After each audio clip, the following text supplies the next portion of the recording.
महायोगपीठे तटे भीमरथ्यां वरं पुंडरीकाय दातुं मुनीन्द्रैः समागत्य तिष्ठन्तमानन्दकन्दं परब्रह्मलिङ्गं भजे पाण्डुरङ्गम्। ओम नमो आदिरूपा ओंकारस्वरूपा विश्वाची या पुरुषा पांडुरंगा। आपल्या सगळ्यांना दीपावलीच्या शुभेच्छांसह आजच्या कार्तिकातल्या एकादशीच्या पण खूप साऱ्या शुभेच्छा। मसाप सोलापूर दक्षिण शाखा आर्यन क्रिएशन आणि यांनी आयोजित केलेल्या पुन्हा गाडगे आणि सन्स यांनी प्रायोजित केलेल्या या त्रिदिवसीय प्रवचनमालेचं आजचं पहिलं पुष्प। यावर्षी आपण नारद भक्ती सूत्रातल्या काही सूत्रांचा विचार करणार आहोत, पण त्याला सुरुवात करण्यापूर्वी एक भाव मला व्यक्त करायचा आहे। काही काळापूर्वी पुराचं पावसाचं संकट आपल्या परिसरावरती मोठ्या प्रमाणावर आलं आणि आपल्या शेतकरी बंधूंचं नुकसान झालंच, व्यापाऱ्यांचंही नुकसान झालं। हे दुःखाची गोष्ट आहे, पण एक सोलापूरकर म्हणून बाहेर फिरत असताना ज्या गोष्टीमुळं मला खूप समाधान वाटलं ती गोष्ट म्हणजे पहिल्यांदा मी असं पाहिलं की शासकीय प्रशासकीय या कुठल्याही गोष्टीची वाट न बघता सोलापूरकरांनी सोलापुरातल्या विविध संस्था, राजकीय पक्ष, संघटना, नवरात्र, गणेश मंडळ या सगळ्या मंडळांनी ज्या पद्धतीनं ग्रामीण भागातल्या लोकांना सहाय्य केलं ती गोष्ट आपल्या सगळ्यांच्यासाठी अतिशय अभिमानाची होती। तर त्या सगळ्या कार्यकर्त्यांना ज्यांनी हे काम केलं त्यांचं अभिनंदन करण्यासाठी एकदा आपण टाळ्या वाजवूया।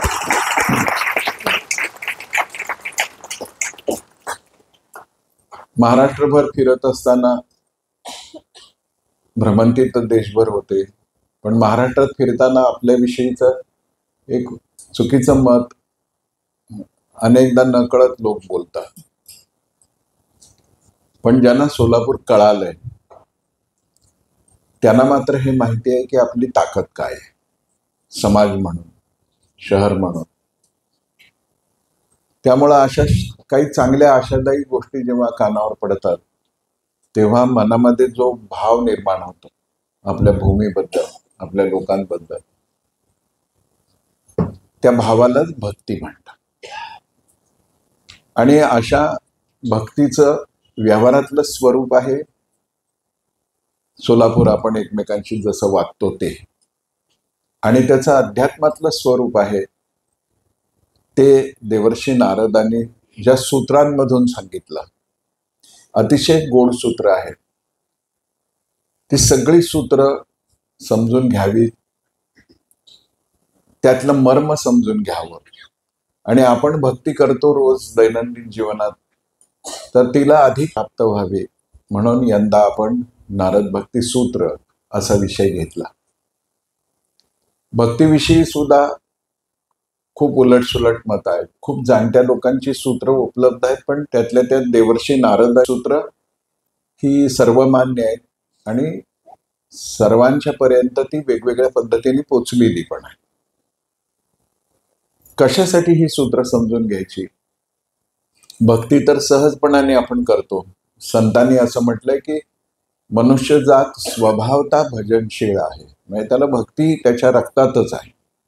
त्यातही सनातन धर्माचं अनुसरण करणारे आपण सगळे जन्मतः भक्तच आहोत, किंबहुना आपण पूर्वजन्मात केलेल्या भक्तीचं फळ म्हणूनच सनातन धर्मात आपला जन्म झाला। हे सगळं खरं जरी असलं तरी नुसतं भाव जागृती झाली एवढ्यानी भागत नाही, त्याच्या पाठीमागे ज्ञानाचं अधिष्ठान असायला हवं। आणि मग असं ज्ञानाचं अधिष्ठान पाहिजे असेल तर त्यातलं विज्ञान, त्यातली सूत्र, त्यातलं रहस्य हे पण समजून घेणं क्रमप्राप्त असतं.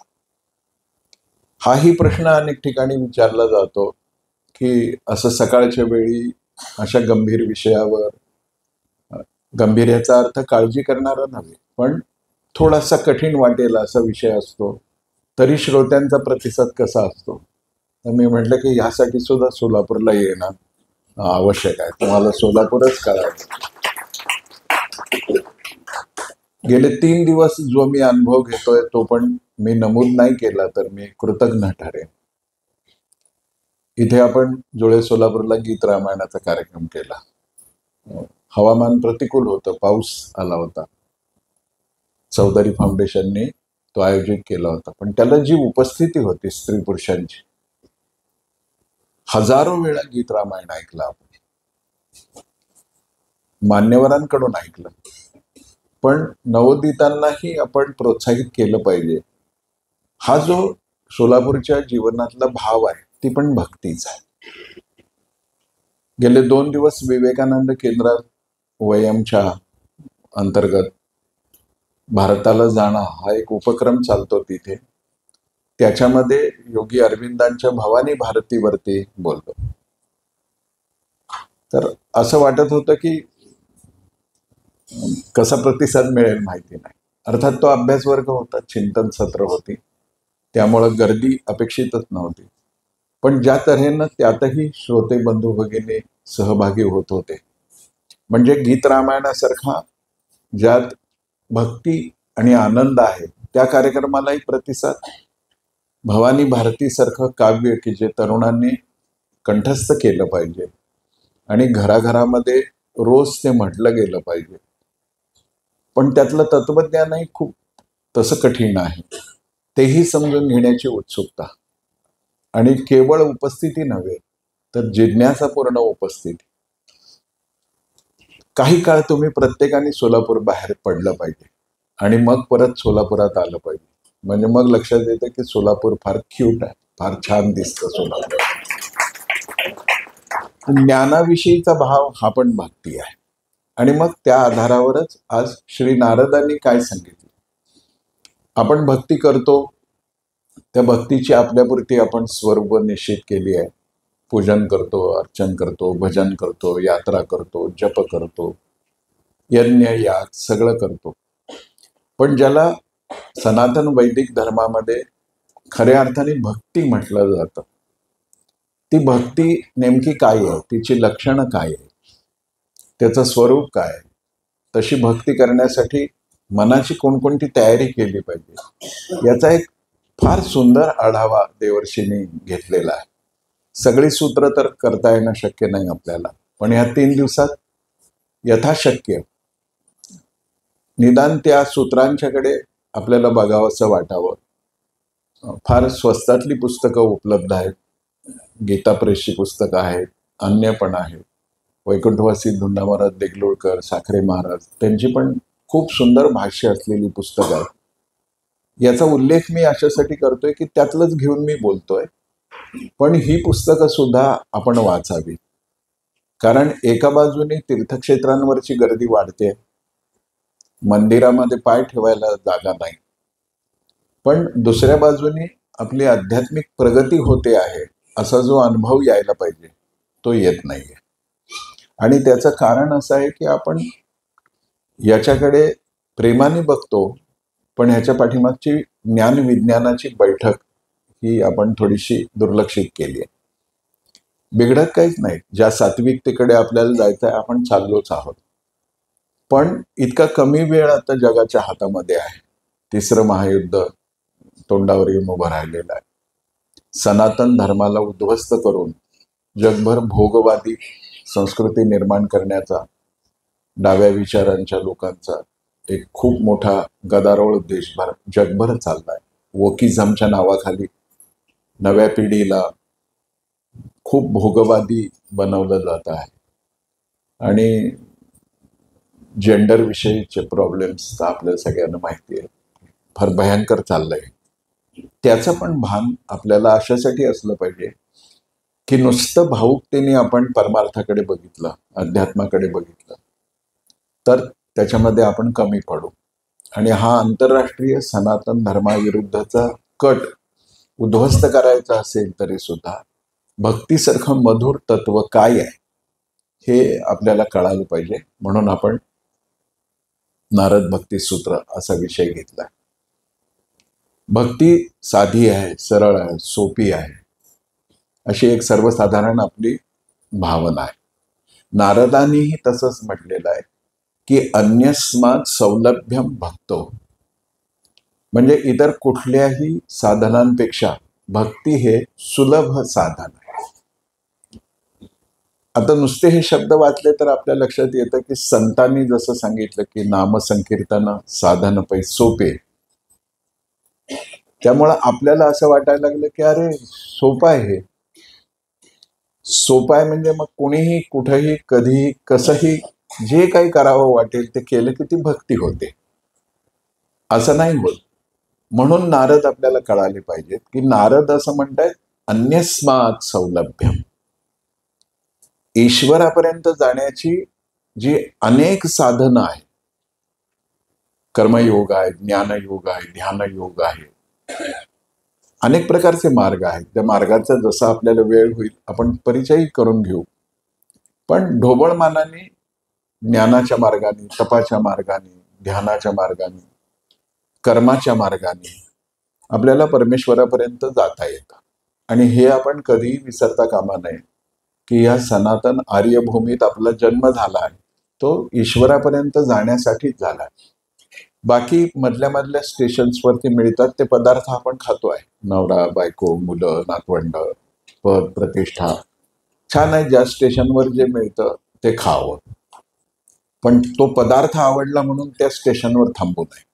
आपलं जायचं ठिकाण आपल्याला माहिती असलं पाहिजे आणि ते आहे ईश्वरत्व. मग अनेक मार्गाने तिथे जाता येत असताना नारद जेव्हा म्हणतात की अरे भक्ती सुलभ आहे, ती तुम्ही केली पाहिजे, नामसंकीर्तन साधन सोपं आहे, पण इथे आपण थोडंसं फसतो. आपल्याला वाटतं की सुलभ आहे म्हणजे इझिली अवेलेबल आहे, विच इज नॉट. सोपं आहे म्हणजे अरे सोपं आहे, आणि सोपं असेल तर आपण ते काळजीपूर्वक नाही करत. जसं रोज नळाला येणारं पाणी, म्हणजे चांगल्या शहरात नळाला रोज पाणी येतं, तुम्ही विसरला नाही रोज येतं. पण रोज पाणी भरणारी आपली मायबाई घरातली असते, तिला ते फार सोपं जातं. पण सोपं आहे, सुलभ आहे, सहज प्राप्त होणार आहे, एवढ्यामुळे या एका अतिशय गंभीर गोष्टीकडे आपण चुकीच्या पद्धतीनं म्हणजे कॅज्युअल अप्रोचने पाहायला लागतो. मग संत आणि नारद आपल्याला फसवतायत का? तर फसवत नाहीये. ते असं म्हणतात की पहिल्यांदा हे सोपं आहे, चित्तावर बिंबल्याशिवाय भक्तीकडे आपण येणार नाही. आणि भक्तीच्या मार्गावर आपण आलो की मग त्याचे किती पैलू आहेत हे कळावं लागतं, कळतं आपल्याला. एक एक एक एक गोष्ट उलगडावी लागते. पण जसं एक संस्कृतमधलं विधान आहे की अतिपरिचयात अवज्ञा होते. म्हणजे रोज मरत्याला कोण रडत, खूप परिचय झाला तर मग तो आदर राहत नाही, तो सन्मान राहत नाही, ती गरिमा राहत नाही. मग असं भक्तीविषयी आपलं झालं नाही ना, याचा थोडा आपण विचार केला पाहिजे. मग ही भक्ती काय आहे? सुलभ आणि सोपी आहे असं म्हटलं तरी पहिला शब्द त्यातला महत्वाचा आहे, अन्यस्मात्. अन्य उपासना मार्गांच्या तुलनेमध्ये भक्ती सोपी आहे. पण म्हणून भक्ती सोपी आहे अशातला भाग नाही. भक्ती सोळावरची पोळी आहे, तारेवर चालण्यासारखं आहे. ती कठीण आहे. ती त्या निष्ठेने, त्या तीव्रतेने, त्या उत्कटतेने नाही करता आली तर मग बाकी सगळं घडायचं ते घडेल, सात्विकता पण निर्माण होईल, पण ते पुरेसं नाही. आपल्याला तिथे जायचं आहे जिथे तो आहे, त्या परब्रह्मापर्यंत आपल्याला जायचं आहे आणि त्यासाठीच आपला जन्म आहे. बाकी सगळं जे चालू आहे ते नाटक आहे. तिथे पोचायचं आहे मला. आणि मग तिथे जर पोचायचं असेल तर भक्ती सोपी आहे म्हणून आपण दुर्लक्ष करता कामा नये. जसं आपल्या आई बाबतीत आपलं होतं तसं भक्ती बाबतीत आपलं होतं. आपण आईला इतकं गृहीत धरतो की कळतच नाही की आई हे रसायन किती कठीण आहे समजायला. तिच्या व्यक्तित्वातले अनेक पैलू आहेत की अनाकलनीय आहेत. त्या बिचारीलाही माहिती नाही की आपल्यात काय संभावना आहेत, किती क्षमता आहे. पण आईला आपण जसं गृहीत धरलाय तसं भक्तीला गृहीत धरता कामा नये. म्हणून मग नारदांची भक्तिसूत्र आपल्याला त्या एका दिशेनं थोडंसं प्रगल्भ बनवत खऱ्या शाश्वत सशक्त पुष्ट अशा भक्तीपर्यंत घेऊन जातात. नारदांनी हेही सांगितलेलं आहे नारद भक्ती सूत्रामध्ये की हे जे सौलभ्य आहे, सौलभ्य भक्त हो, ते ही सुलभता नेमकी काय आहे, ती जेव्हा परिपूर्ण रीतीनं आपल्याला आत्मसात होते तेव्हा ती सुलभ होते. मग ती आत्मसात करण्यासाठी काय करावी लागेल, तर अन्य जितके सगळे मार्ग आहेत त्या मार्गापेक्षा जी सहजतेने प्राप्त होणारी गोष्ट आहे त्या नामस्मरणासारख्या गोष्टींच्याकडे वैज्ञानिक दृष्टिकोनाने बघितलं पाहिजे. कारण का नामसंकीर्तन हाच कलियुगामधला एक मार्ग आहे. मी यज्ञ करेन, याग करेन, ध्यानधारणा करेन, तर हे एखाद्याला परिपूर्ण रीतीनं साध्य होईल. तो मार्ग कमी महत्वाचा आहे अशातला भाग नाही, पण तो असाध्य आहे, अवघड आहे. ध्यानाला बसतो आपण असं जेव्हा आपण म्हणतो तेव्हा बसतो ही कृती घडतेच आपल्या हातून, पण ध्यान लागलं असं जेव्हा आपण म्हणतो तेव्हा प्राय खोटं बोलतो. कारण का ध्यान लागलं हे कसं कळालं, ध्यान झालं हे कसं कळालं. खूप जण दावाही करतात की अर्धा तास तरी मी ध्यानात असतो, तर आपण हो म्हणावं आणि त्याने दिलेला चहा गुपचूप प्यावा. उलट तुमच्यासारखं ध्यान खरंच जमलं पाहिजे असं म्हणून ताजी ताजी चकली मिळत असेल तर ती पण घ्यावी. पण हे लक्षात ठेवावं की हे फार कठीण आहे. अनंत जन्माचं साधन ज्याच्याकडून घडलंय त्याला मनुष्य जन्मामध्ये ध्यान साधण्याची शक्यता असते. मग सोडून द्यावा का तो मार्ग, तर सोडून नाही द्यावा. त्या निमित्तानं बसणं होतं, आणि बसणं हीच एक मोठी विलक्षण गोष्ट आहे.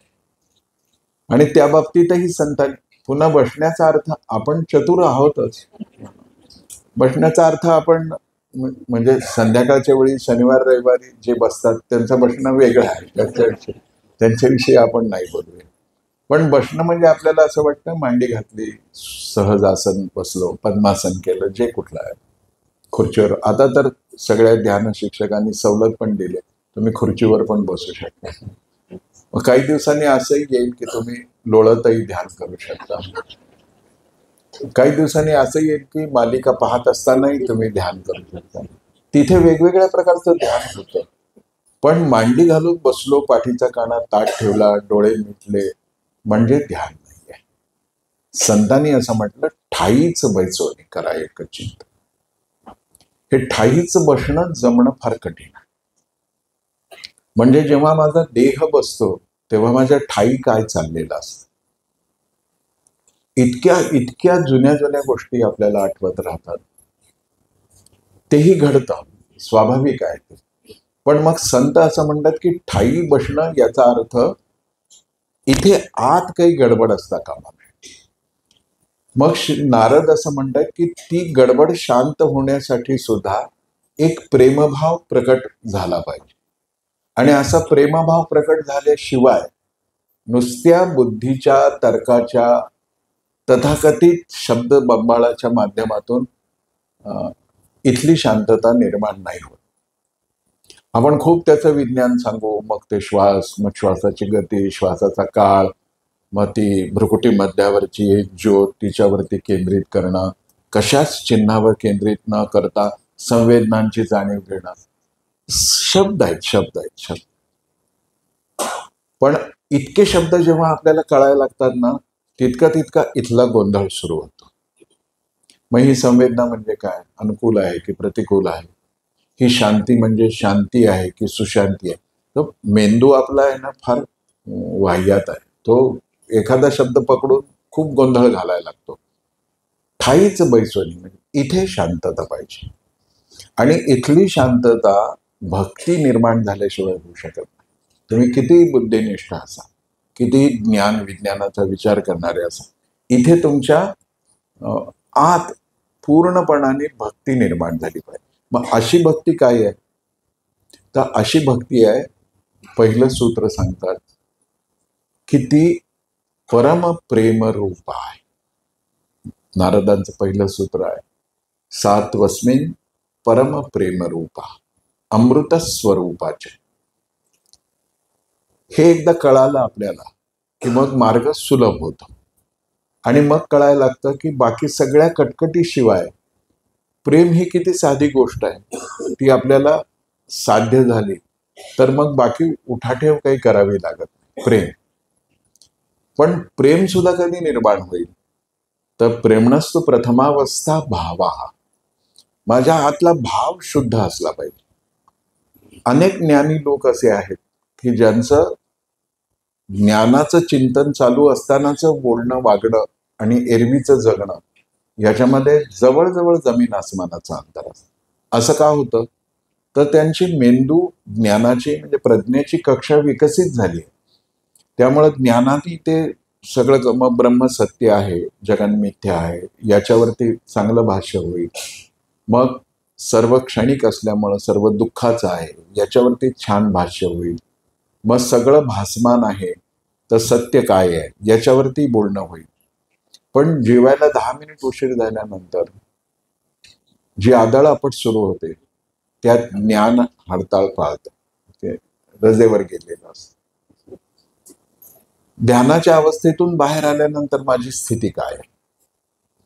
ती शाश्वत सत्य निरंतर राहायची असेल तर पहिल्यांदा माझ्या मनामध्ये भाव प्रेम हे निर्माण झालं पाहिजे. म्हणून नारदांनी भक्ती सूत्रामध्ये भक्तीची व्याख्या करताना पहिलं सूत्र असं दिलं, सा तस्मिन परम प्रेम रूपा अमृत स्वरूपाचे. पराकोटीचं प्रेम, पराकोटीचं प्रेम. आणि प्रेम ही गोष्ट अशी आहे जगातली की जी कसल्याही गोष्टीची अपेक्षा करत नाही. आपण व्यवहारात एकमेकांवर जे प्रेम करतो ना त्याच्यामध्ये एक अपेक्षेचा अंश असतो. म्हणजे मी असं केल्यानंतर मला इतकं तरी किमान मिळावं किंवा 4 लोकात असं म्हणावं यांच्या इतकं प्रेम माझ्यावर कोणीच करत नाही. मित्रामित्रातलं, आई वडिलातलं, मुलातलं कोणातलंही नातं असो, पण इतकं म्हणण्याची जेव्हा अपेक्षा निर्माण येते ना तेव्हा प्रेमाची पातळी सोडून खाली येतं. मी प्रेम करतो आहे कारण का मला प्रेम केल्याशिवाय राहवतच नाही, अशी जेव्हा अवस्था होते एकदम गदगद होऊन जातो आपण की नाही प्रेम प्रेम. आणि म्हणून नारदाने आणखीन एक सूत्र त्याला जोडून सांगितलं की अशा प्रेममय अवस्थेमध्ये ज्याचा भाव पूर्ण विकसित झाला आणि प्रेम शुद्ध आहे, प्रेमाला काही नको आहे, प्रेमाला समर्पण पाहिजे. प्रेम जो केवल समर्पण, बस समर्पण जानता है और इसमें ही स्वयं के धन्यता वो मानत आहे. प्रेमाला समर्पणाशिवाय दुसरं काही नको आहे. कसलाही गणिताचा विषय तिथे नाही, कसलाही व्यवहाराचा विषय तिथे नाही. पण मग असं प्रेम, अशी भावावस्था निर्माण झाल्यानंतर त्या भक्ताचं कार्य काय राहतं?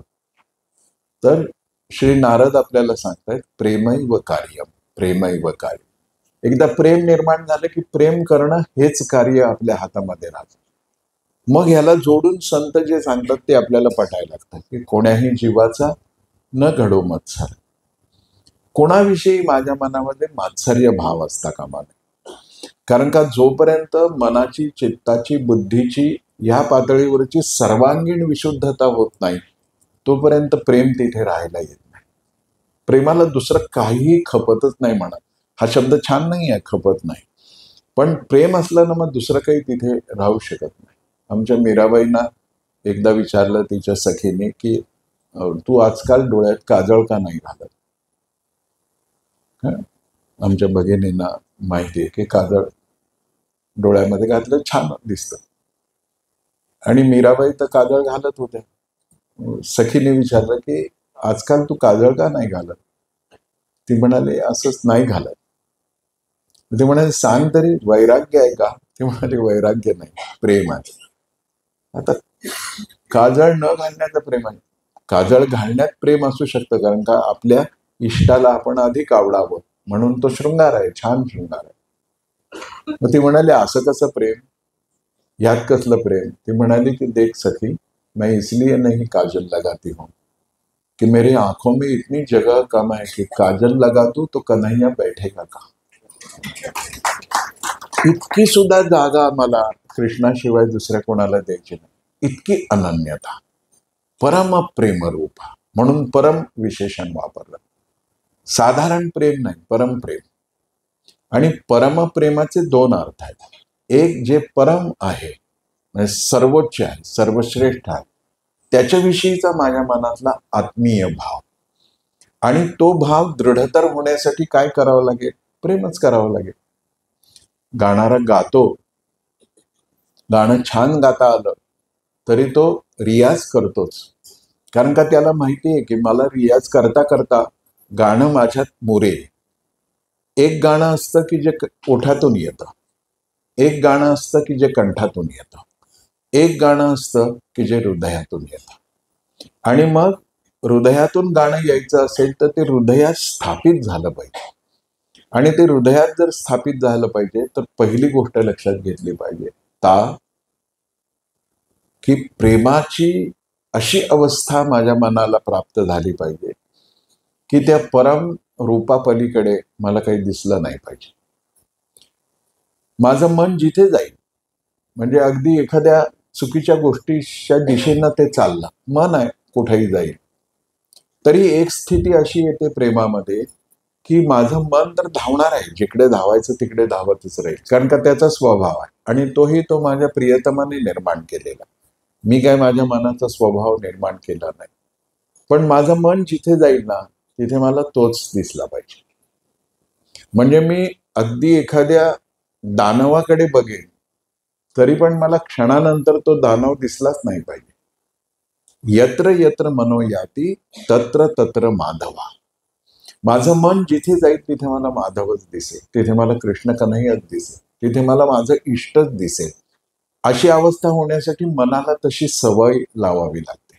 नाहीतर उत्तम गोष्ट पाहिल्यानंतर सुद्धा त्यातलं वैगुण्य शोधून काढायकडे आपलं मन जातं. का जातं असं? तर आपल्या मनाला आपण प्रदूषित केलंय. कशा कशाने प्रदूषित केलंय? तर भोग आहे, अहंकार आहे, प्रतिष्ठेच्या भ्रामक कल्पना आहे, स्वास्थ्याच्या सुखाच्या भ्रामक कल्पना आहे. या सगळ्यांनी आपलं मन इतकं प्रदूषित झालेलं आहे की तिथे म्हणजे काजळ असेल तर कन्हैयाला जाणार नाही, तर इतका कचरा असेल तर कृष्ण कुठे बसेल. म्हणून परम प्रेमरूप इतकं प्रेम माझ्या मनात दाटलं पाहिजे. आणि त्याचा रियाज आहे प्रेमैव कार्य, प्रेमैव कार्य. सतत सतत मी जे करेन ते प्रेमपूर्णच असेल. म्हणजे रागावणं सुद्धा माझं प्रेमपूर्ण. खरं तर प्रेम असल्याशिवाय रागच येत नाही. आता आपला सगळ्यांचा राग जो आहे तो प्रेमाशिवायच आहे, त्यामुळं तो विनाशकारी आहे. पण प्रेमासह जेव्हा राग येतो ना तेव्हा तो अनुराग होतो. म्हणजे तो नुसता विध्वंसक होत नाही, तर तो एक निर्मिती करतो. आईने मारलेला धपाटा आहे ना, तो धपाटा नसतो, तो आशीर्वाद असतो. आणि सातत्याने मी आई हा शब्द एवढ्यासाठी वापरतोय की ईश्वराचं प्रकट रूप आपल्या अवतीभोवती आईच्या रूपात आहे आणि तिची अवहेलना आपण करतो आहोत. त्यामुळं मातृत्व कळत नाहीये, तसंच देवत्वही आपल्याला कळेनाचं झालं. म्हणून ते असं म्हणतात की परम प्रेम रूप हे पहिल्यांदा समजून घ्या. आणि मग दुसरं तिची गुणवत्ता आहे अमृत स्वरूपाची. अमृताचे दोन्ही अर्थ आहेत. एक, त्याला मरण नाही, अमरत्व आहे. ते सुरू होत नाही, संपतही नाही. ते अनादी आहे, ते अनंत आहे. आणि जे सुरू होत नाही, संपत नाही, ते स्थिरपणाने निरंतर राहतं. गाण्याच्या बैठकीतल्या तानपुऱ्यासारखं त्याचा स्वर कायम राहतो. आणि मग तो स्वरच आपलं आतलं अंतरंग सगळं भरून काढतो. आणि ते एकदा भरून निघालं की मग आपल्या सगळ्या अस्तित्वात एक गोडी निर्माण होते. आत्ता गोडी निर्माण करण्यासाठी आपल्याला कृत्रिम साधनांची खूप गरज लागते. मग असं पाहिजे, तसं पाहिजे, असं पोशाख पाहिजे, एक राधा राधा लिहिलेलं उपरणं पण पाहिजे, त्याशिवाय प्रवचनकार कसा वाटेल तो. टाय लावून प्रवचन थोडीच होईल.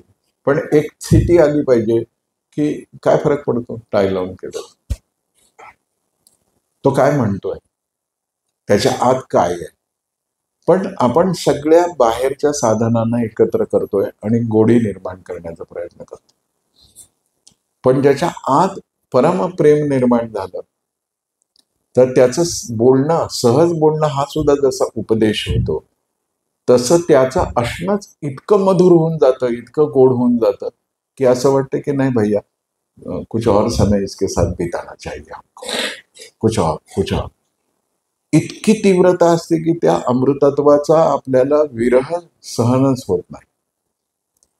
मग अशी अवस्था निर्माण होणं, परमप्रेमाची अवस्था निर्माण होणं, अशी स्थिती जेव्हा आपली येते तेव्हा आपण मांडी घालून बसलेले असो, डोळे मिटलेले असो, काही फरक पडत नाही. चालत असो, स्वयंपाक करत असो, जेवत असो, काही फरक पडत नाही. कारण का, ते सगळं देहाच्या ज्ञानेंद्रियांच्या माध्यमातून चालत राहील. चित्त कशात असेल तर चित्त प्रभूतच असेल, चित्त भगवंतातच असेल. कारण का इथे तो आता जी एक परमप्रेमाने निर्माण झालेली अमृत अवस्था आहे, या दृष्टीने ते अमर आहे आणि या दृष्टीने ते मधुर आहे. आणि म्हणून माधुर्य हा प्रेमाचा, भक्तीचा एक स्वाभाविक भाग आहे. आता इथे जेव्हा मी माझ्या आचरणाचा विचार करेन, यातलं प्रथम पुरुष याचा अर्थ अनेक वचनांनीच घ्या, ते एक वचनाने मी वापरत असलो तरी, की मी करतो म्हणजे आपण करतो. तर माधुर्य आहे का माझ्या आयुष्यात, आणि माधुर्य नसेल तर माझी भक्ती अपुरी. मी कर्कश होतो ना तेव्हा माझ्यात भक्ती नसते. म्हणजे किती मधुरता हवी, किती मधुरता हवी. तर हे पाण्याचं भांड ठेवताना आवाज झाला तर ओळखा की माझं माधुर्य कमी आहे. मग आता तर आपण स्वयंपाकघराकडे बघणारच नाही, कारण तिथे आणि सगळ्या भावनांची आविष्कृती भांड्याच्या आदळपटीतूनच आपल्याकडे असते. म्हणजे जगामध्ये कोणाला हे कम्युनिकेशन स्किल सापडलेलं नाही, पण आपल्या स्वयंपाकघराला सापडलेलं. भाकरी थापत असतानाचा एरवीचा आदम आहे, रिदमेटिक आहे, थप थप थप थप. त्याच्यात एक नाद आहे, ताल आहे. आणि संतप्त अवस्थेमध्ये भाकरी सुद्धा तर बडवून आहे. म्हणून दोन क्रियापद वापरतो, मी भाकरी केली आणि मी भाकऱ्या बडवून आले, दोन गोष्टी. मधुरतेने तुमचं कोणतंही वागणं इतकं सुंदर, इतकं गोड, इतकं मधुर होतं की त्याच्या इतकं मधुर काय असेल तर उपमा देण्यासाठी परमप्रेम रूपा अमृत स्वरूपाचे. आणि असं झाल्यानंतर एक नैरंतर्य येतं आपल्या कृतीतल्या माधुर्याचं. मग तुमचा आविर्भाव, अभिव्यक्ती, आसन सिद्धी या कशालाही अर्थ राहत नाही. म्हणून हे एक सूत्र जरी आज आपण नीट समजून घेऊ शकलो, सा तस्मिन् परम प्रेम रूपा अमृत स्वरूपाच्या, ते सौलभ्य भक्तांसाठी ते सुलभ आहे. पण भक्त होण्यासाठी काय आवश्यक आहे तर हळूहळू माझ्या मनाला मी माधुर्याच्या दिशेनं नेलं पाहिजे. आणि म्हणून मधुरा भक्ती आपल्याकडे फार प्रख्यात म्हटलेलं. मग प्रत्येक व्यवहार विलक्षण इतका गोड होतो, आणि ती गोडी नुसती गोडी नाहीये, जिभेच्याच आनंदपूर्तीची नाहीये, अस्तित्वातली ती गोडी आहे. आणि मग सगळा पर्स्पेक्टिव्ह बदलतो आपला, जगाकडे बघण्याचा, जगातले अनुभव स्वीकारण्याचा दृष्टिकोनच आमूलचूल बदलून जातो. एकदा चैतन्य महाप्रभू पायी प्रवास करत होते, शिष्य बरोबर होते, आणि एका ठिकाणी कृष्ण कन्हैयाचं एक छोटं मंदिर होतं, वस्ती होती, गाव खेडं होतं ते. आणि संध्याकाळची वेळ होती, तर त्यांचे भक्त म्हणाले की गुरुजी, या मंदिरात आपण सांध्यवंदना करू. ते सगळेजण तिकडे गेले, बसले. त्या गावामध्ये एक खेड्यातली शेतकरी महिला होती, ती शेतावरून घरी जाताना तिचा नियम होता की रोज कृष्णाचं मुखदर्शन घ्यायचं, म्हणजे चेहरा दिसला पाहिजे. शिखराचं दर्शन घेण्यानेही पुण्य मिळतं, पण चेहरा दिसला पाहिजे असा तिचा नियम होता. आणि ती जेव्हा मंदिरात, गाव छोटं होतं, मंदिर छोटं होतं, गाभारा छोटा होता, तर ती गेली तर खूप सारे लोक बसले होते, तर तिला दारातून काही कृष्णाचा चेहरा दिसत नव्हता. मग ती म्हणाली की थोडं पुढे जाऊ, म्हणून तिने तिकडे बसलेल्या शिष्याच्या खांद्याला हात लावून थोडे थोडा रस्ता करत ती निम्म्या अधिक मांडवामध्ये गेली. तर लक्षात असं आलं की पुढे बसलेल्यांच्यामुळे आणखीनही ते दिसत नाहीये आपल्याला चेहरा. मग ते म्हणाले की थोडं टाचा उचलून आपण बघूया, तरी तिला दिसलं नाही. म्हणून मग तिने हात जोडले, दृष्टी कृष्णाकडे आहे आणि उंची तर वाढवायची आहे, म्हणून पायाला काही मिळतंय का असं बघत बघत तिने एक आधार शोधला आणि ती उभी राहिली. थोडी उंच झाली, तिला कृष्ण दिसले, तिच्या डोळ्यातून पाणी आलं. जेव्हा जेव्हा आपण इष्टाचं दर्शन घेतो आणि आपले डोळे भरून येतात, ओळखा की इकडे शुद्धता सुरू झाली. आपण मंदिरातही जातो, हातात नारळ घेतो, उभे राहतो आणि सटकन देवाकडे बघत असण्याच्या ऐवजी आपल्या बरोबर त्याला म्हणतो की एक फोटो काढतात.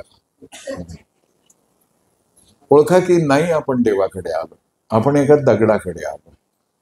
पण तिथे गेल्यानंतर अरे संपूर्ण विश्वाचं अस्तित्व ज्याच्यामध्ये विलीन झालेलं आहे, तिथे गेल्यानंतर मला परत फोटो काढायची इच्छा होत असेल तर मी द्वैत ठेवलेला आहे. द्वैत कसला आलंय? दुरावा ठेवलेला आहे. मग ती म्हातारी अशीच उंच गेली आणि हात जोडले तर तिच्या डोळ्यातून पाणी आलं. पण तेवढ्यात थोडी गडबड सुरू झाली. सगळे शिष्य म्हणाले की अरे ये बुढ़िया पगला गई है. अरे बुढ़े क्या कर रही हो? मग ती भानावर आली. ती म्हणाले की गुरुजी को पैर लगा रही. मग तिला लक्षात आलं की गुरुजींच्या मांडीवर, चैतन्य महाप्रभूंच्या मांडीवर पाय ठेवून ती उभी होती. आणि शिष्यांना राग येणं स्वाभाविक आहे, म्हणजे नेहमीच किटली गरम असते, चहा गरम नसतो. ते त्यांनी तिला बाजूला वगैरे केलं आणि गुरुजींची क्षमा मागावी म्हणून गुरुजींकडे बघितलं, तर गुरुजींच्या डोळ्यातून गंगा यमुना वाहत होती. तर शिष्यांना आधी हेच वाटलं की त्या म्हातारीने पाय लावला, त्याचं दुःख झालं असेल गुरुजी, म्हणून ते गुरुजींना म्हणाले की हम बुढ़िया की तरफ से आपकी क्षमा याचना करते. ते म्हणाले की माझ क्षमा याचना कर. ते म्हणे आप रोने क्यों लगे? ते म्हणाले की या म्हातारी इतकी अनन्यता मला कधी प्राप्त होईल या जाणीवेने मी रडायला लागलो. लक्षात, कोणत्याही घटनेकडे माधुर्य शोधाच्या दृष्टीनेच पाहणं हे भक्तीचं लक्षण आहे. धक्का लागला, धक्का दिला, छोटे फरक आहे. पण ज्याच्यात आत भक्ती आहे ना, तो म्हणतो की धक्का लागला, आणि ज्याच्या आत भक्ती नाही आहे तो म्हणतो की धक्का मारला. घटना एकच आहे, पण the way I look at it, it indicates की किती मी परमेश्वरावर प्रेम करतो आहे. असं जर नसतं तर एवढ्या मोठ्या मोठ्या भक्तांची जी अवहेलना झाली, त्यांनी क्षमाशीलतेने लोकांच्याकडे पाहिलंच नसतं. म्हणजे जेव्हा संकट येतात तेव्हाही सत्पुरुष काय म्हणतात माहितीये का, की हा माझ्या शुद्धीचा उपक्रम सुरू आहे. ते असं नाही म्हणत की सटवाईने माझंच नशिबी हे का लिहिलं. ते असं म्हणतात की माझी शुद्धी चालली आहे. जितकी संकट येतात ना, ती संकट स्वागतार्ह असतात. त्याचं कारण असं कळतं की ज्याला आपण आपलं म्हणलं, जो आपला आहे, जो आपल्यासाठी आहे, आपण ज्याच्यासाठी आहोत, त्याच्याकडून जर मला त्रास होत असेल तर ईश्वराची माझ्यावर अनन्य कृपा आहे, कारण का तो मला या लौकिक प्रेमाच्या पाशातून सोडवतो आहे आणि एका अलौकिक प्रेमाकडे घेऊन चाललाय. सा परम प्रेम रूपा अमृत स्वरूपाची. आणि मग अशी स्थिती निर्माण झाल्यानंतर काही कष्ट नाही. याच्यासाठी नारदाने दृष्टांत दिला. ते असं म्हणतात की असं प्रेम, अशी भक्ती, याच्यामध्ये ज्ञान पण आहे. ज्ञान काय आहे तर सगळं हरिरूप आहे, हे ज्ञान आहे. आणि जेव्हा भेदच राहणार नाही, म्हणजे एखाद्याने मला शिवी दिली तर त्याच्यात आणि माझ्यात भेद आहे असं मी समजलो तर ती शिवी साधी असली तरी सुद्धा तीव्र वाटते. आणि अभेद अवस्था असेल तर ती शिवीच शिवत्वाचा आविष्कार घडवते. मला असं वाटतं की नाही, माझ्यावर प्रेम आहे ना म्हणून तर त्यांनी मला शिवी दिली. जो प्रेम करेल तोच रागवेल, हे ज्ञान आहे. आणि ज्याने मला शिवी दिली आहे ना तो थोडीच देतोय, त्याच्या आत बसलेला माझा श्रीहरी मला शिवी देतोय. सर्वत्र मला त्याचं दर्शन. आणि मग असं करणं हे ज्ञान आहे. सारा व्यवहार करत असताना त्याच्याशी अनुसंधान आहे, हे ध्यान आहे. प्रिस्टाइनली प्युअर मेडिटेशन, टोटल मेडिटेशन, संपूर्ण एकाग्रता. तुम्ही कोणत्याही मार्गाने जा, कोणतंही ध्यान करा, हे सहज ध्यानाची अवस्था परमप्रेमरूप आणि अमृत स्वरूप भक्तीनीच येते, दुसरी गोष्ट नाही. आणि तिसरी गोष्ट सांगितली की भक्तीमध्ये जी अपार शरणागती आहे ती पण प्रेमानेच येते. कारण का प्रेम जो केवल समर्पण, बस समर्पण जानता, एवढं नाही. और इसमें ही स्वयं की धन्यता व मानता. माझी धन्यता मिळवण्यात नाहीये, देण्यात आहे. माझी धन्यता अहंकारात नाहीये, शरणागतीत. आणि ही शरणागती दुबळा, दीन, लाचार माणूस करू शकत नाही. शरणागती तर सर्वशक्तिमानाचंच लक्षण आहे. मग नारद आपल्याला जेव्हा सांगतात की अशी भक्ती, असं प्रेम, असं शरणागती, असं ज्ञान हे कुणाला लाभलं, तर ते कोणा ऋषीमुनींचं नाव घेत नाही. घेऊ शकले असते, काही ठिकाणी घेतलं पण या ठिकाणी जेव्हा परमप्रेम आणि अमृत स्वरूप सांगतात तेव्हा ते म्हणतात की ही भक्ती कशी आहे, यथा व्रज गोपिकांना. बघा आता कोण क्वालिफाईड नाही आहे, ना ज्युनियर टीमसाठी आहेत, ना सिनियर टीमसाठी आहेत, ना स्टेट लेवलसाठी आहेत, ना नॅशनल लेवलसाठी आहेत. क्वालिफाईड नाही आहे. छान छान कपडे घातलेले नाही, उत्तम कामही करतायत अशातला भाग नाही. शेणगोठा करतात, झाडलोट करतायत, धारा काढतात, स्वयंपाक रांधतायत. पण देवर्षी नारदांच्या सारख्या भक्तिसूत्र देणाऱ्या एका परम भक्ताला कोण भक्त श्रेष्ठ आहे हे सांगण्यासाठी उदाहरण कोणाचं सापडलं, यथा व्रज गोपिका. आता व्रज गोपिका नाम म्हटल्याबरोबर आपल्या डोळ्यासमोर वृंदावन, गोकुळ येतं आणि तिथल्या गवळणी येतात. स्वाभाविक आहे, यायलाही पाहिजे ना. पण व्रज गोपिका नाम मधल्या व्रजाचा अर्थ काय आहे, ते व्रज नेमकं काय आहे. ते व्रज याचा अर्थच जिथे भगवंतांनी लीला केल्या. द्वारका नाही म्हटलं, द्वारकेतल्या स्त्रियांचं, मथुरेतल्या स्त्रियांचं उदाहरण देत नाही ते, जेव्हा की तिथल्या स्त्रिया याचा अर्थ स्त्री पुरुष. कृष्ण भक्तीमध्ये पुरुष कोणी नसतो, सगळ्या स्त्रियाच असतात. कोणी नाही, कोणाचं उदाहरण नाही दिलं. मग व्रजभूमीतल्या गवळणींचंच का दिलं, गोपींच. तर नारदांसाठी सुद्धा व्रज तो नाहीये की ज्याला आपण भौगोलिक दृष्ट्या ही व्रजभूमी असं म्हणतो. ते छानच आहे, तिथे जायलाही पाहिजे, वृंदावनामध्ये वास केलाही पाहिजे. पण नारदांच्यासाठी व्रजाचा अर्थ आहे ते गोकुळ नाही जे नकाशावर दिसतं, जे दिल्ली मथुऱ्यावरून जाता येतं, ते तर आहेच, पण ते स्थूल आहे. नारदांना अपेक्षित आहे एक सूक्ष्म गोकुळ. आणि मग ते गोकुळ कुठलं आहे, तर सांगितलं गेलंय संतांनी असं की ते गोकुळ बाहेर कुठे नाहीये. मारो मनडो छे गोकुलना वनरा वन, मारा तनना अंगनियामा तुलसीना वन, मारा प्राण जीवन, मारा घटमा बिराजता श्रीनाथजी, यमुनाजी, महाप्रभू. किती सूक्ष्म पातळीवर ब्रजाची व्याख्या केली. मारो मनडो छे गोकुळना वन रावण. मला त्या रासलीला केलेल्या वनामध्ये देहाने जाण्याची काही गरजच नाहीये.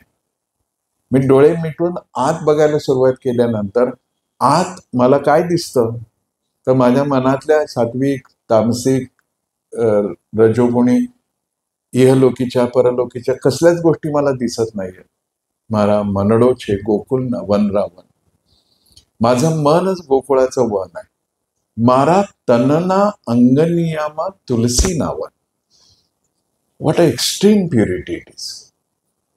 माझ्या आत कसले विकार नाही आहेत. रक्त, मांस, अस्थि, पेशी, रेत काही नाही आहे. तनना अंगनियामा तुलसी नावन. आणि तुळशी इतकं पवित्र काय, तुळशी इतकं लघुत्व धारण केलेलं आणि पावित्र्यात प्रचंड क्षमता असणार दुसरं कुठलं रूप आहे का वनस्पती?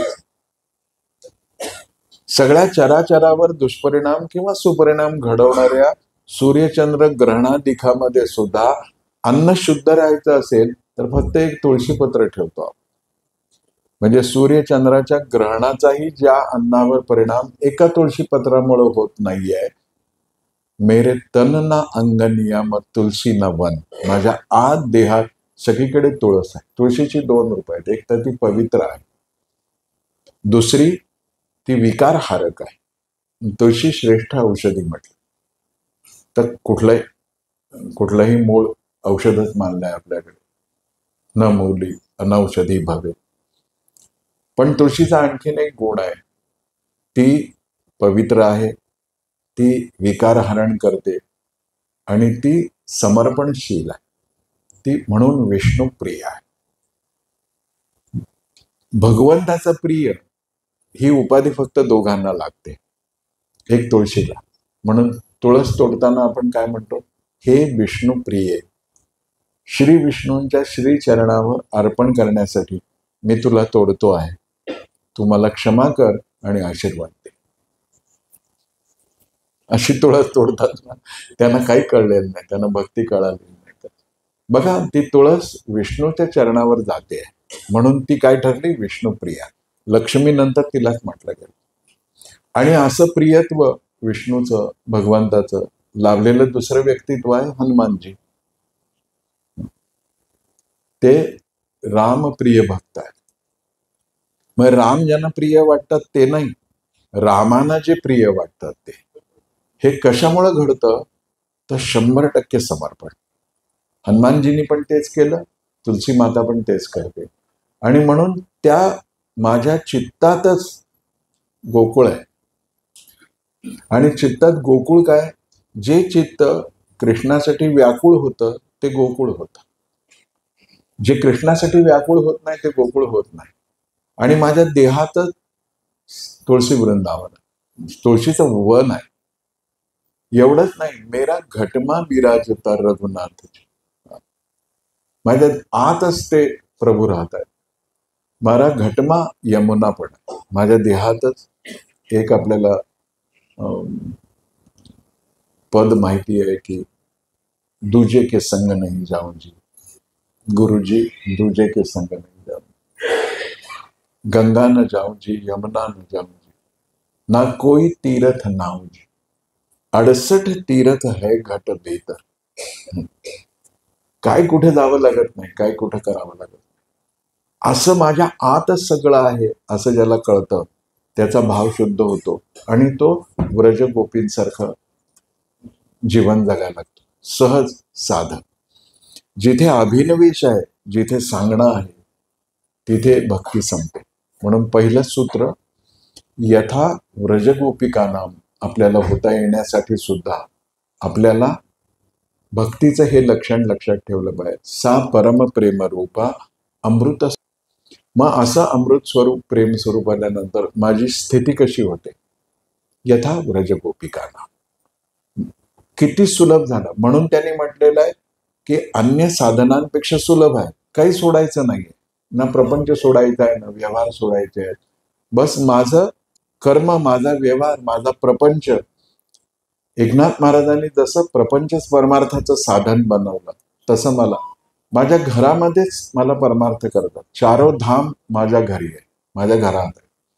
ही स्थिती येते आणि मग गवळणींसारखे आपण होतो. कसा भाव होता,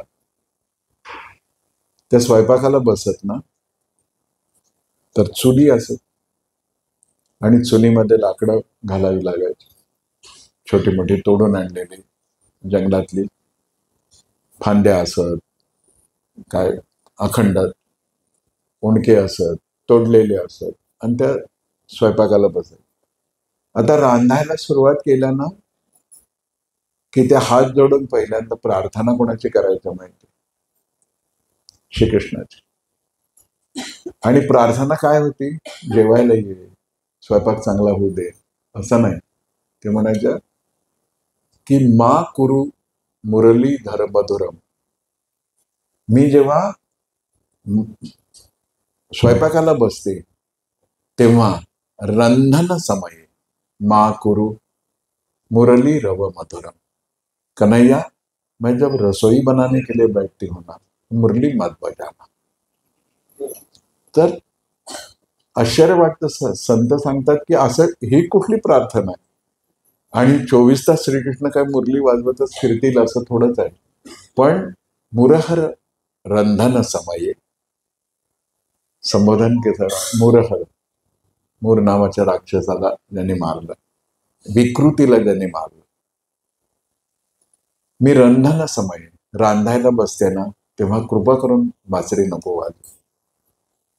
मग एकदा विचारलंच त्याने की मौसी क्यों नाही बजावू? तर ते म्हणाले, अरे काय होतं तुला समजावून सांगते मी बैस. बासरी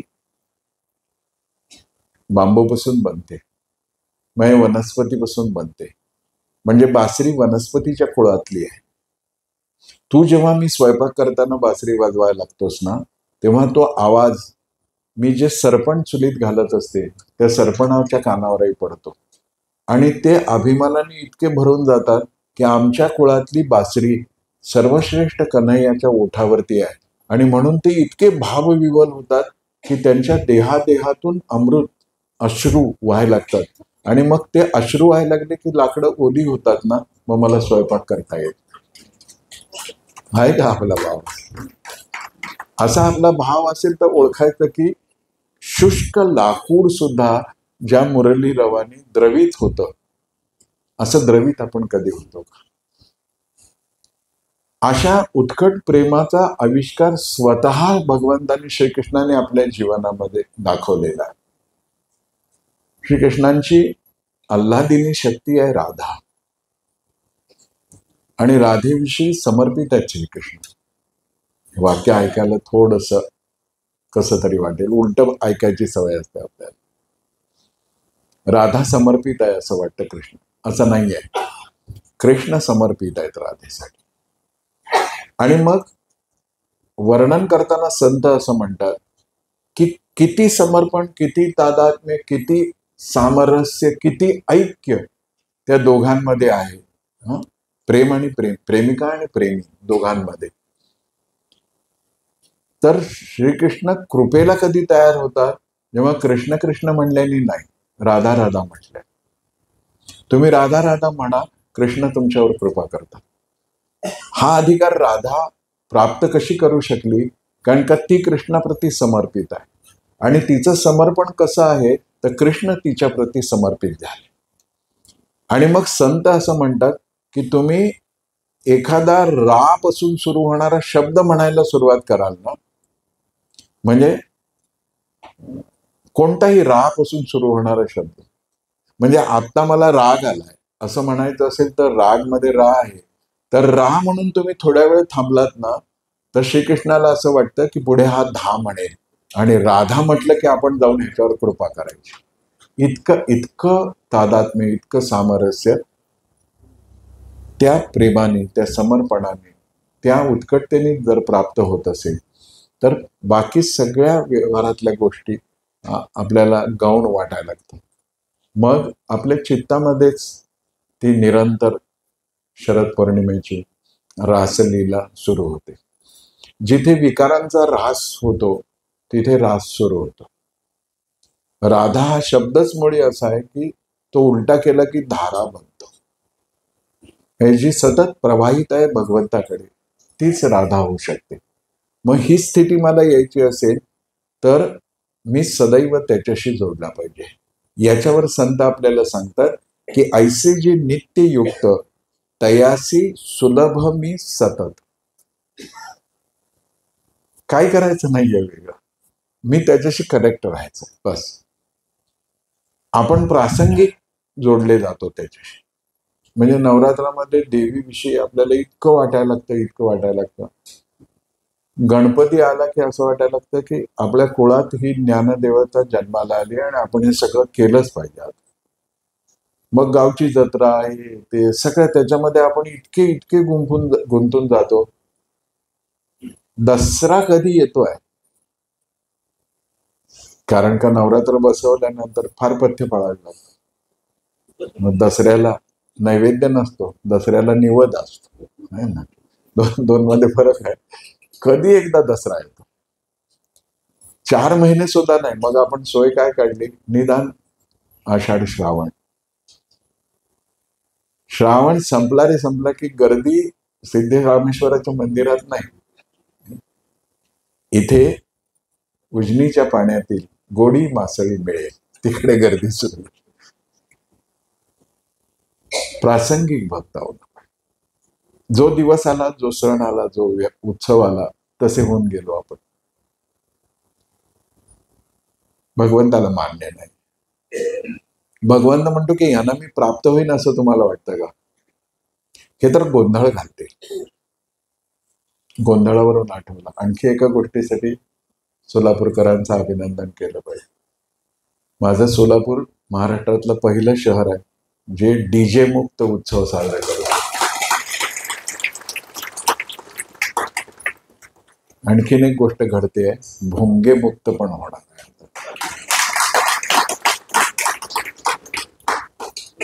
ध्वनी प्रदूषण करणं ही काय भक्ती असते का? त्या ध्वनी प्रदूषणाच्या कर्कशतेत नाव कोणाचंही असो, ईश्वर म्हणा, अल्लाह म्हणा, काही बोलत, तर ते म्हणतात की असं प्रासंगिक भक्ती नको. शब्द बघा काय आहे, ऐसे जे नित्ययुक्त, continuously in connection with that divine energy, that divine power, that divinity is a bhakti. प्रासंगिक युक्त होणं मग ठीकच आहे, पण नित्ययुक्त म्हणजे मी त्याला सोडून कसं काय राहू शकतो.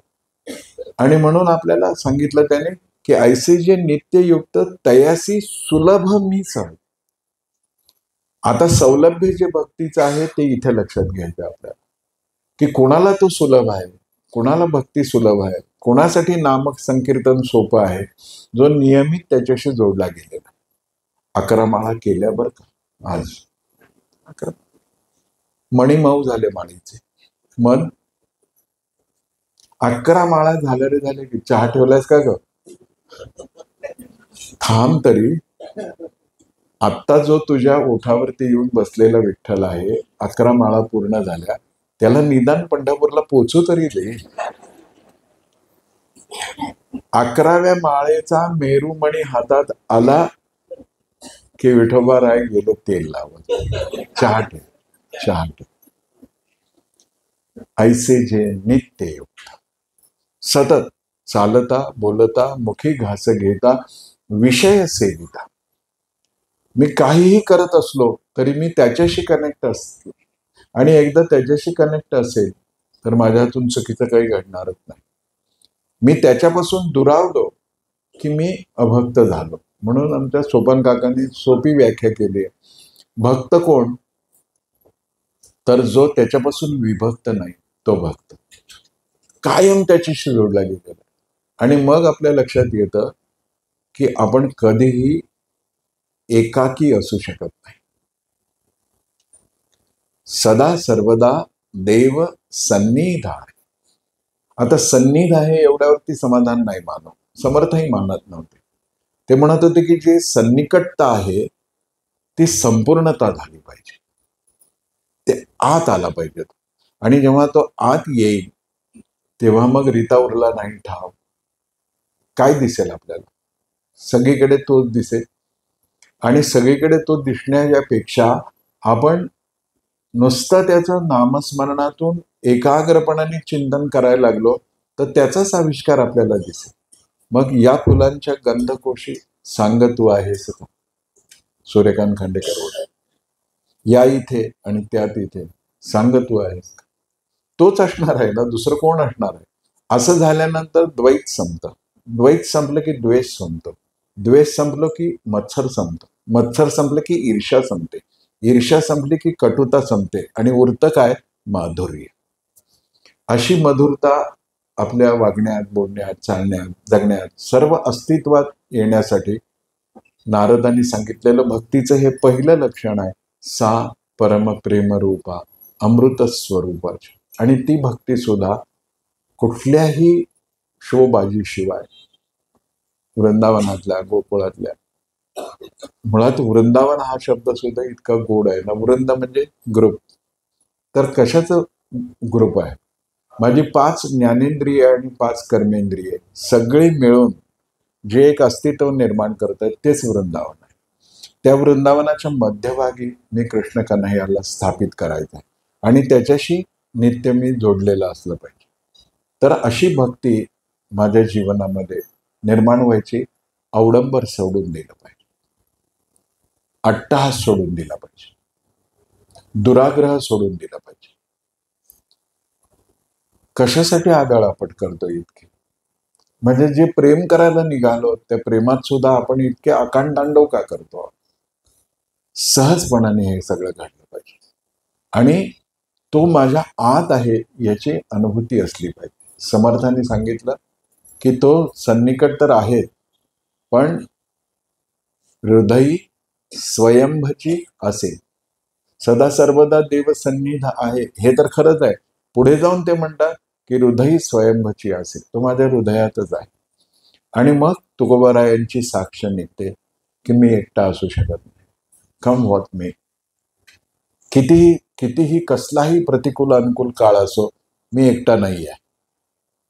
मला एक विशेषतः Z+ सिक्युरिटी प्राप्त झाली परमेश्वराकडून. अनेकदा तर लौकिकातली Z+ सिक्युरिटी असते ती पण सुरक्षित नाही ठेवत. असं जर नसतं तर सुरक्षा रक्षकांनीच गोळ्या झाडून आपल्या देशातल्या एका श्रेष्ठ नेत्याची हत्या केली नसती. पण असं एक सुरक्षा कवच मला दिलेलं आहे की जेथे जातो तेथे तो माझा सांगाती, चालविशी हाती धरून. आणि एकदा मायबाप विठोबाराय जर आपल्याला तसं चालवत असतील तर आपण रस्ता चुकण्याची काही शक्यता 0% शक्यता. पण यासाठी एक सोपा मार्ग आहे, प्रेमैव कार्य, प्रेमैव कार्य. मी फक्त प्रेम करत राहीन, प्रेमच करत राहीन आणि प्रेमातूनच मला परमात्म्याची प्राप्ती होईल, असा विश्वास देणारी ही 3 सूत्र आज आपण पाहिली.